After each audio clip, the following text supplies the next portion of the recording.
মাত্র ৯ জন শিক্ষার্থী ও ৩ জন শিক্ষক নিয়ে চলছে পিরোজপুরের কাউখালী উপজেলার সয়না রঘুনাথপুর ইউনিয়নের জব্দকাঠি সরকারি প্রাথমিক বিদ্যালয়। শিক্ষা প্রতিষ্ঠানের অবকাঠামোগত সুযোগ সুবিধা থাকা সত্ত্বেও শিক্ষার্থীর সংখ্যা এত কম হওয়ায় উঠেছে নানা প্রশ্ন।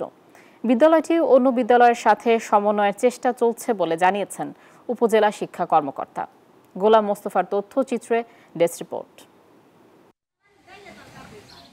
এই বিদ্যালয়ের কাগজে কলমে প্রথম ও দ্বিতীয় শ্রেণীতে কোনো ছাত্রছাত্রী নেই।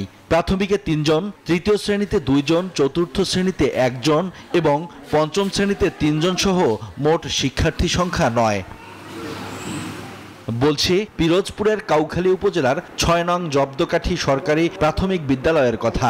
সকল শ্রেণীর ছাত্রছাত্রী একই ক্লাসরুমে বসে থাকেন এবং অন্য ক্লাসরুম থাকে তালাবদ্ধ। বান্ডেল থাকলে প্রতি সেনমানিতে টাকা বাঁচবে। বিকাশ সেনমানি বান্ডেল কিনে জিতুন প্রতি লেনদেনে। আমাদের বিদ্যালয়ে মোট 9 জন ছাত্রছাত্রী। আমি ক্লাস 5-এ পড়ি। 5-এ 3 জন। আমরা 5-এ 3 জন। নির্জন ও ভাঙা রাস্তা এবং কোনো নারী শিক্ষক না থাকার কারণে সন্তানকে এই স্কুলে পাঠাতে আগ্রহী নন অভিভাবকরা।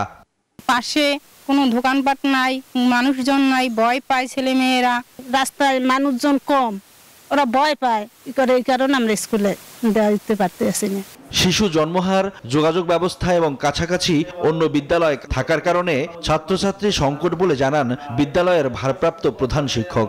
অত্র এলাকায় বসতি একটু কম আছে এবং শিশু জন্মহারও খুবই কম। শিক্ষা পরিবেশ ফিরিয়ে আনার জন্য আমরা স্কুল এবং ম্যানেজিং কমিটি বা অত্র এলাকার গণ্যমান্য দিনে আমরা কয়েকবারই বসছি। বিদ্যালয়টি অন্য বিদ্যালয়ের সাথে সমন্বয় করতে সংশ্লিষ্ট কর্তৃপক্ষের কাছে লিখিতভাবে জানানো হয়েছে বলছেন এই শিক্ষা কর্মকর্তা।